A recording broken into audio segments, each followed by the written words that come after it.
It's something that's available online, and I think it'll be helpful. So we can just watch this and always. Those french fries you just ate, probably clogging your arteries right now. Dead. Spiders, they want you dead. The sun wants you dead too. Legos on the floor, instant death. The good news is, most things are actually sort of bad at killing you. Sun, bam, sunscreen. French fries, bam, eat some leaves. Legos, bam, shoes. Spooters, also shoes. But no matter how many shoes you have and leaves you eat, eventually you will die. We all know that when a living thing dies, nature takes its course. An irreversible one-way path of decay begins. The bits that the thing was made of, its complex molecules, they start to degrade and become disorganized and smelly. This natural process is unavoidable, and we have all observed it. Surprisingly, some really smart people from Charles Darwin to scientists today believe that the opposite process has occurred. They say, a long time ago, purely natural processes somehow created and arranged molecules required for the first ever living organism from a primordial soup, and that led to life as we know it today. Maybe you've seen this contraption before. It's like in every biology textbook. Decades ago, these two scientists, Stanley Miller and Harold Urey, made this experiment to try and test if life can come from non-life, abiogenesis, sometimes called chemical evolution. Textbooks count the Miller-Urey experiment and others like it as evidence of this. The pictures painted that with a few tweaks and enough time, they're just a hop, jump, and a skip away from creating life. They contend that under the right conditions, getting the building blocks of life is easy enough. And from there, life would flow naturally. But is this really the case? Let's take a look more closely.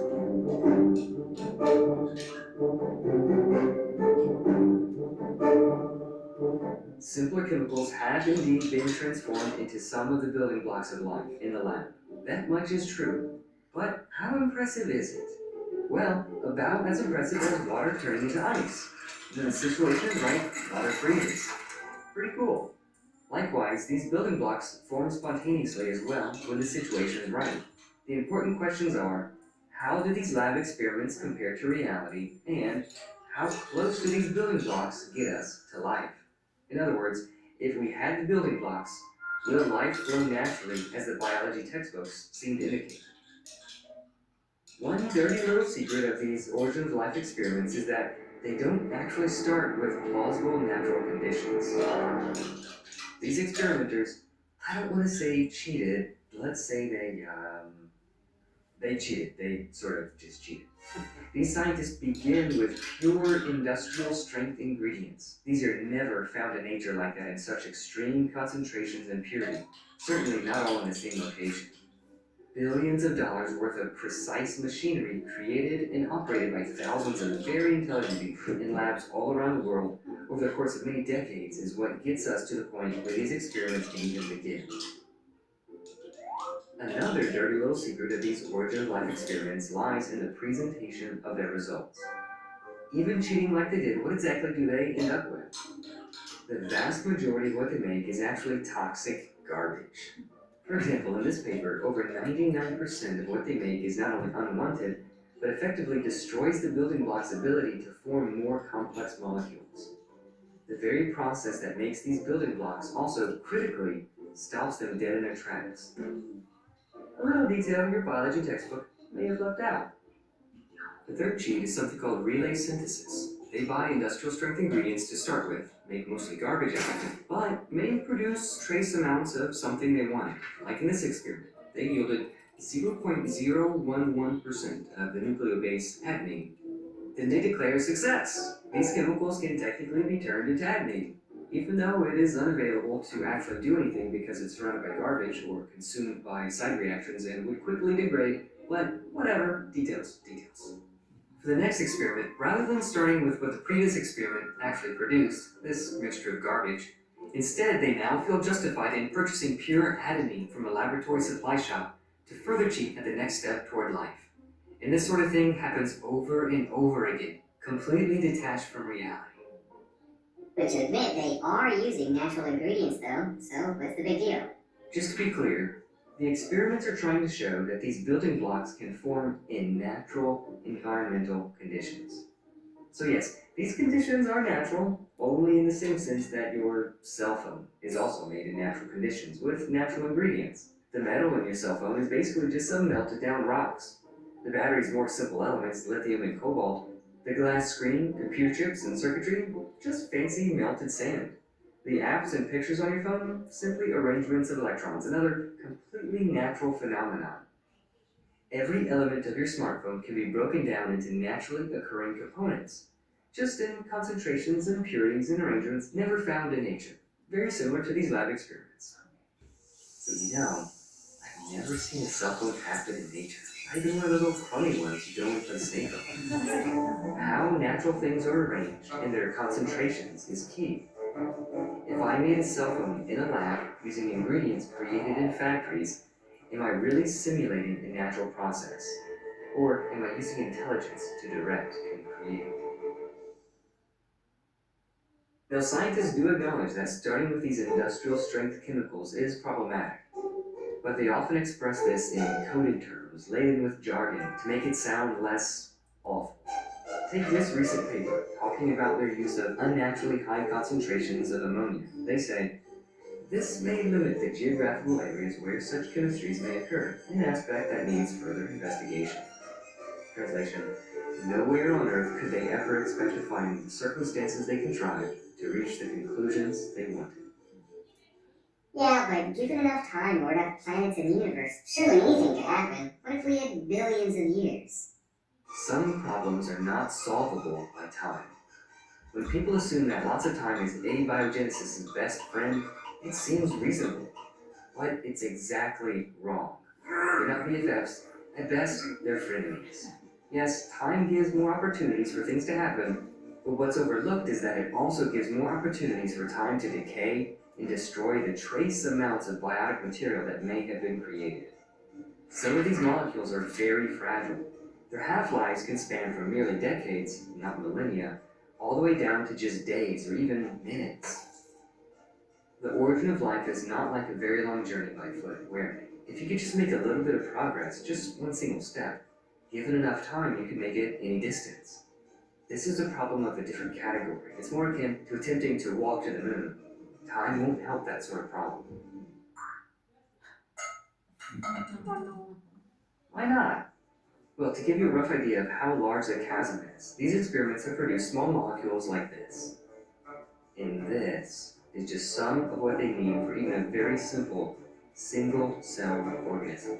Thousands of chemical ingredients must be present in the same place at the same time, the correct concentrations, chirality, with no ability to tolerate anywhere near the level of impurity found in undirected chemical processes or in the lab. Living organisms handle this by making most of the chemicals they need for themselves, on-site and on demand. But of course, that wouldn't be possible before they existed. The chasm between the starting point and the simplest possible life form is so large that abiogenesis is hopelessly and forever off limits to the mechanisms in question.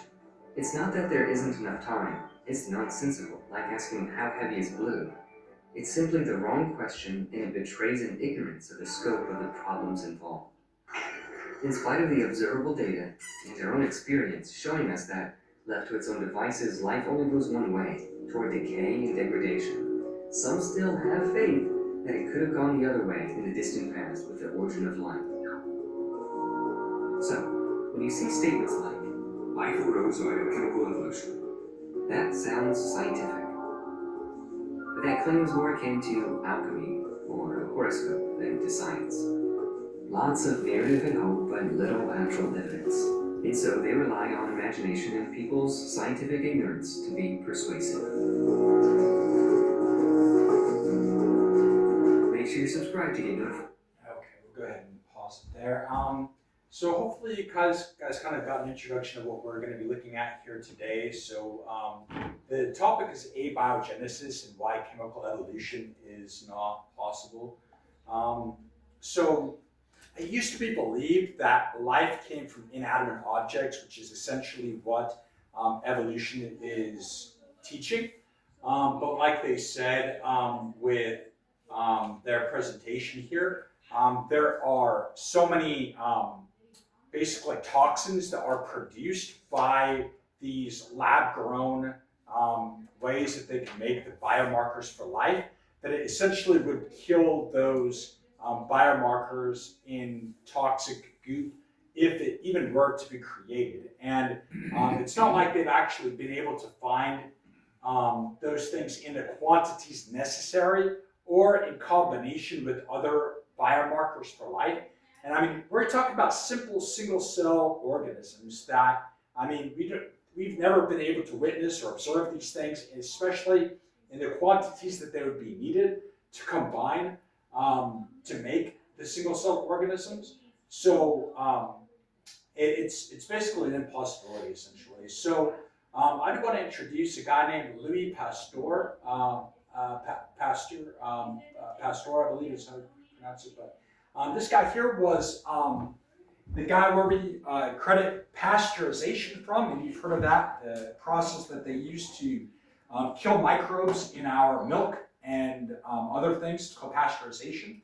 So basically, if you heat up the milk and stir it up and stuff, and it'll kill all the microbes there and theoretically make it safer for people to drink.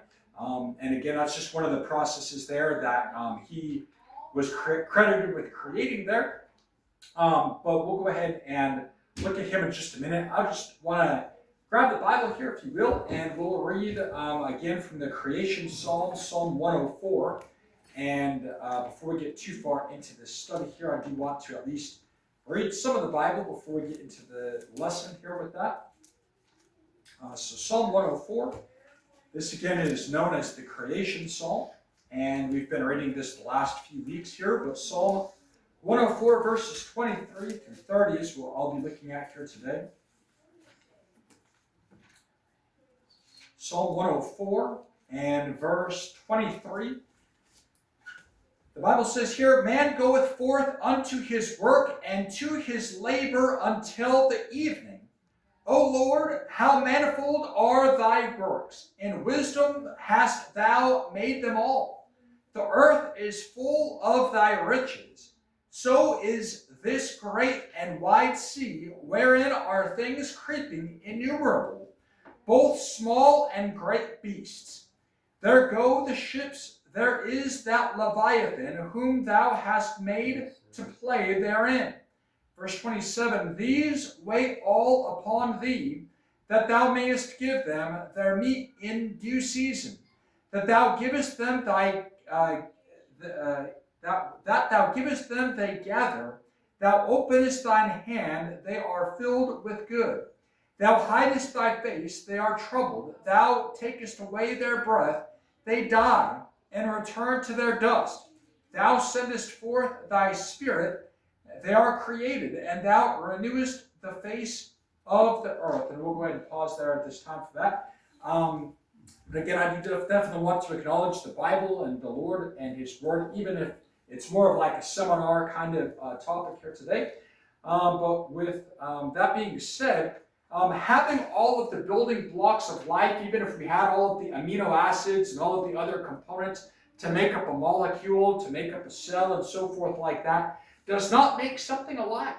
And as the video started off, which I kind of think that they missed an opportunity there to explain that a little bit more detail.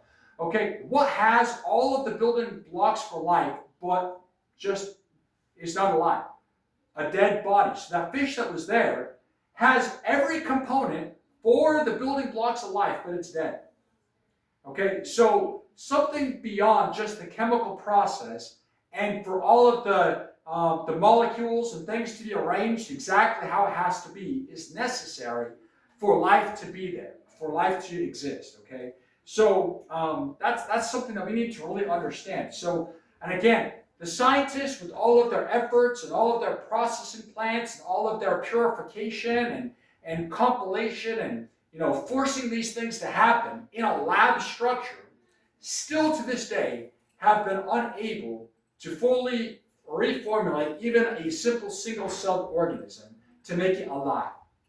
Okay, so that's an important thing for us to understand. And even if they theoretically were able to do that, all that it proves is that it takes intelligent design for life to happen. Because again, none of these things can be observed in nature, and especially at the quantities needed. And as the video was saying, some of those things the components can only, exist for a couple of days or even hours. Some of them it's decades and things, but again, we're talking about being in a geographic area that those things can all somehow magically squish together and form DNA and all these other things necessary for these molecules to combine and have the life to be existing there at the same time. So Louis Pasteur, here again referencing the screen here, this man was a Frenchman, he was a scientist, and one of the things was that they used to believe, this was a very, very wide-held belief back in the Middle Ages, that basically things spontaneously generated, that's what they called it. Now, I know that I've mentioned this and thrown these things in here and there periodically as we're going through this, but again, I was pretty much raised as an atheist. I mean, I was not really taught anything about the Lord or anything about the Bible or, theistic anything really before I accepted Christ as my Savior. But one thing I recall was I was a freshman in high school. This was just a few months before I was presented with the gospel and got saved. But I remember distinctly recalling that lesson in my biology class about abiogenesis, which again, abiogenesis is basically saying that life can come from or cannot come from non-life. That's the law of abiogenesis. So we have the law of gravity, and there's different laws of physics and things like that. But again, this is a very credible scientific theory that's been tested.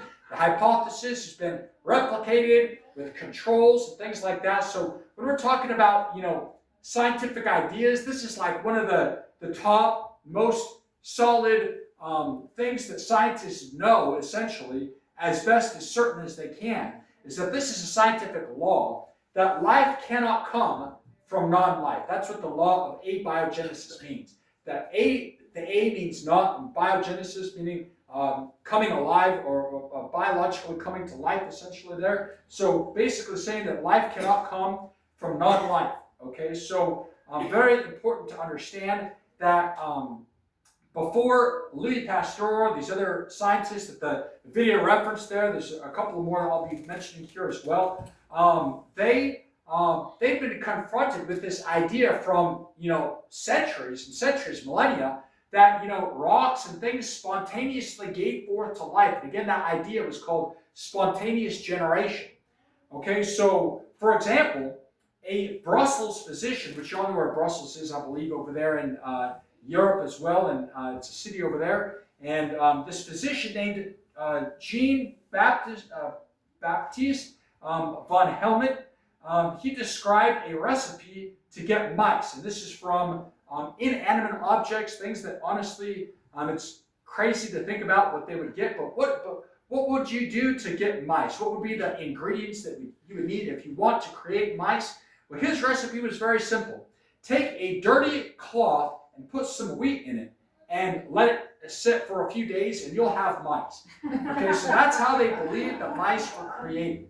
Okay, so put a dirty cloth there, put it with some wheat, and mice will come. So that's what they thought was the secret way to get mice. Okay, so there was another one for scorpions, which is to put some basil and place it between two bricks and leave it in the sunlight. And that's how they thought that you could get scorpions by doing that. So apparently this guy tested these things out and felt confident enough to write this hypothesis down, because that's where we get these things as well. So there was an Italian physician named Francesco Redi who challenged the idea. This was something too that they thought that maggots came from meat. Okay, so this was a widely held thing. If you just let meat sit out there, that it would spontaneously generate these maggots, which of course are the babies of flies, basically, what they evolve into or change into. There, and this is very common. Before, they used to think that oysters came from slime, and scallops came from sand, and limpets and barnacles came from the hollows of rocks. And these were the things that people literally believed and thought, and everybody accepted it. I mean, I know it's crazy as it sounds to us, it would have been just totally accepted, just, that's where it comes from.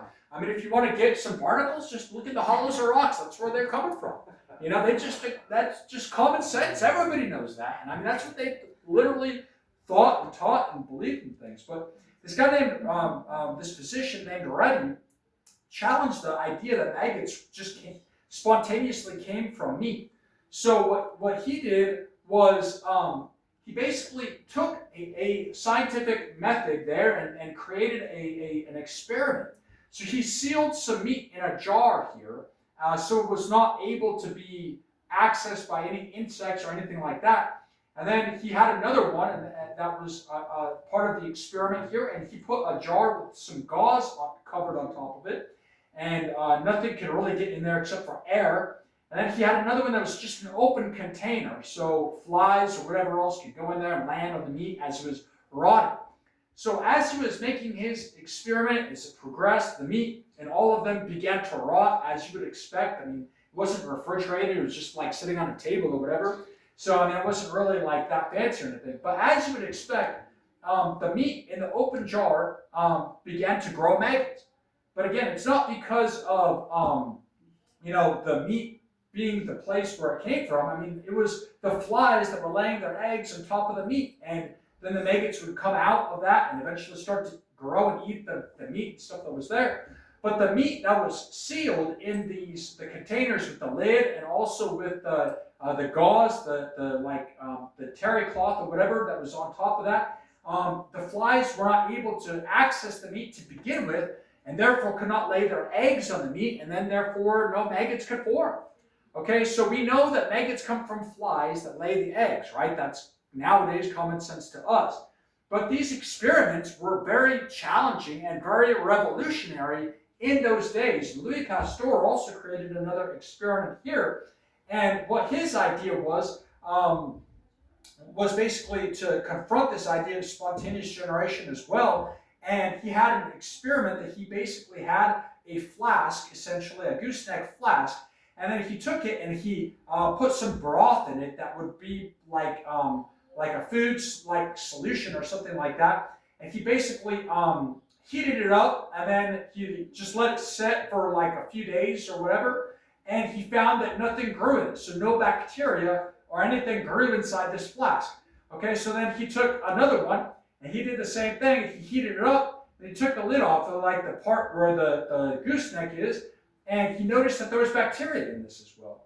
So then he came over here and he had another one, and he heated it up, and he kind of tilted it down so that air could get into that, because the thing was that the air essentially was getting trapped in here, so like air couldn't get up into the flask part of it here. But when it was open, or when he tilted it down, it got contaminated with bacteria, and he looked at it under a microscope and found that bacteria was growing in it, even though it had been heated and all of these things. Again, this is where he got the idea of pasteurization and things like that, because it killed the bacteria. So essentially, he was creating a way to kill all of the bacteria in the broth that he was making. And essentially the air couldn't get out or in to the flask there to contaminate it with the bacteria that was in the air and the things that were growing, just the spores and things that were naturally there. But essentially he disproved this idea of spontaneous generation, because this bacteria that was essentially contaminating the milk and these other things that were there were killed and could not grow when it was in a sealed or semi-sealed container. There was not access to the air that was there. So having all of these things, he was able to prove that it basically was impossible for these microbes and things to grow there in like a flask like that. So again, just having all of the components, the triglycerides and having the glucose and all of these essential components to cells doesn't make life. And again, these are very small, and again, many of them are very delicate, very sensitive, and even under the most ideal, pristine circumstances in labs, they can't even be replicated to this day. So, I mean, to me, that just tells you that it's a very, it's an impossible process to naturally occur. I mean, it just really, that's all it is. So again, The only thing that I would say is an evidence that we have as all of the molecules and everything perfectly capable to be there is in a dead organism. Because it literally was alive. Again, that fish was literally alive. All of the molecules, all the DNA, all of the particles and everything necessary, the amino acids, triglycerides, glucose, or whatever it needs, is perfectly ordered exactly for that organism to live. And yet it's not alive. So again, that's to me a very clear evidence to say that even if everything was perfectly organized and made by scientists, it's still not even going to be alive. So they can formulate all these things and plug it all into a cell, and it's still not going to live. So even if they put all of those things, they patch it like a puzzle piece together and put it all exactly how they want, and I would be willing to put money on that if I was a betting man that it could work. Because people can't make life. Life has to come from life. And life originated from the life giver, who is Jesus Christ. He's the one that gave us life. He literally says that he is the way, the truth, and the life. So again, where does life come from? Well, it has to come from a living being. So again, flies lay eggs that hatch to be maggots. Okay, so we see that cows give birth to baby cows. Cats give birth to kittens. Dogs have puppies. Okay, so we see this in nature. And again, just having more time, it's not going to magically make these things alive or suddenly have rocks having barnacles or whatever other crazy ideas that people thought of back in the day.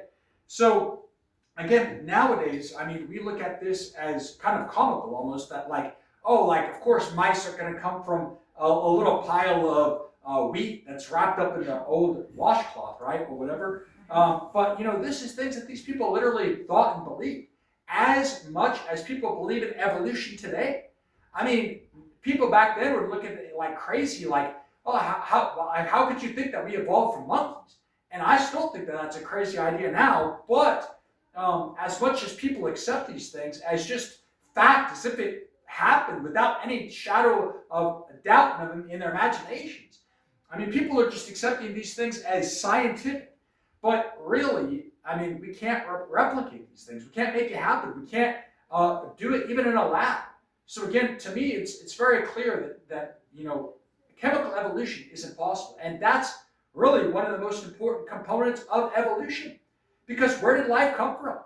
And again, if they can't replicate that, even with all of their technology and things that they have today, I think that should give us a pretty good confidence to say that it did not happen in the way that they said. And again, they took this idea that Darwin had about evolution. And really, again, like I said a couple weeks ago, all that he was observing was variation of traits, okay? So again, he was watching these birds, that some of them had bigger beaks, and some of them had smaller beaks, and they had different, sizes and colors and shapes and things like that. And again, that's not what we're denying. We're not denying that variation of traits happens. That is very apparent, that's very obvious. We see this in nature, okay? But that's part of the genetics that's already there. Because these genes are not making something new. If anything, most of these modifications are replications of things that are already there. Okay, we see things like Down syndrome or something like that, where it's another replication of the chromosomes that are there. Okay, it's not making something totally new and making us have like purple skin and whatever, all kinds of things, fangs or claws or something, right? It's not giving us wings or other things like that. It's just repeating information that's already there in the DNA. Okay, and most of these, if not all of these modifications are going to be detrimental to the organism.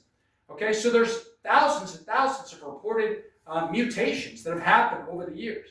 Many of them, it's like multiple wings, multiple feet, multiple fingers, or whatever. And for the vast majority of them, it's either neutral or negative to the success of the animal or the organism, I guess I should more generally say. So these mutations almost are never beneficial, or if anything, you could say that the animal just gets by with figuring out how to do it. Now, I've seen pictures, probably you have as well, that there's people that have like an extra arm or leg sticking out of them because they had like a parasitical twin when they were growing in their mom's womb or whatever. And again, yeah, that person can survive and live, and sometimes they even go on to have kids or whatever themselves with this extra leg or arm or whatever sticking out of them. But I wouldn't really say that that's beneficial to have an extra arm or leg sticking out in the way that it is and stuff. And I mean, yeah, they might be able to get by. The same thing with the fly or whatever, that might be able to, you could think, well, if a fly could fly with 2 wings, it'd be so much better if it could have 4 wings, right? Well, you know, they've observed fruit flies and things like that they've specifically modified their DNA to have an extra set of wings, and guess what? They can't fly. So it's really not that beneficial to have a fly that literally can't fly. Okay, so you know, we do see that there's these modifications and genetic drift and things like that happen in nature, and that's understandable. But again, it's not taking new DNA and new components, new amino acids, and putting these things together to make something that's not even in their DNA. And I think that that's really the main thing that we need to understand with today's lesson, I guess, is the chemical evolution can't happen. You know, so again, macroevolution can't happen. I mean, all of these different types of evolution, you know, they'll say, you know, astronomical evolution, they'll call it the Big Bang and stuff like that. I mean, it's impossible. And again, they're taking these ideas and just saying that the magical spoofle dust is time. And all you got to do is give it more time, and it'll make something, it'll make things exactly ordered and things like that. Maybe we'll look at that next week or something with the Big Bang. I don't know. I don't think I've talked on that yet, but that's also an interesting thing. So many things with this topic, and I don't want to like bore you with so much information or overload you. And I know we're not here for like a chemical or biology class or anything like that, but I do think it's good for us as Christians to have some confidence in what we believe that the Bible says is true, especially because this is something that our public schools teach us. I mean, the vast majority of people are going to look at you like you're crazy if you say that you believe that God made everything. And because they're just going on what they know. And I mean, I can't blame them because, again, that's what all of us do. We go by what we know. But if all that you are taught is lies, then we need to confront these things and say, well, those things have holes in them. That's not the full truth. And really, when you start to poke at these things a little bit, it doesn't take much to uncover all of these things. And it's impossible to come up with these ideas the way that they're saying it happened. So there's so many more things to look at with that idea there. And I would encourage you, if that piques your interest in anywhere, look that up, because there are lots of videos, lots of resources that talk about how chemical evolution is literally impossible. It cannot happen. So again, life must come from life. That's a basic concept that we observe in nature. And again, as we scientifically see, it's been impossible for us to even intentionally create life. So it did not happen by accident. It did not happen without intelligent design in some way, shape, or form. So again, that I can confidently say is impossible. And I don't know if we'll get to aliens and stuff like that one of these days, maybe. But an interesting idea to talk about with that as well. But we'll go to the Lord in prayer with that here at this time and conclude with that.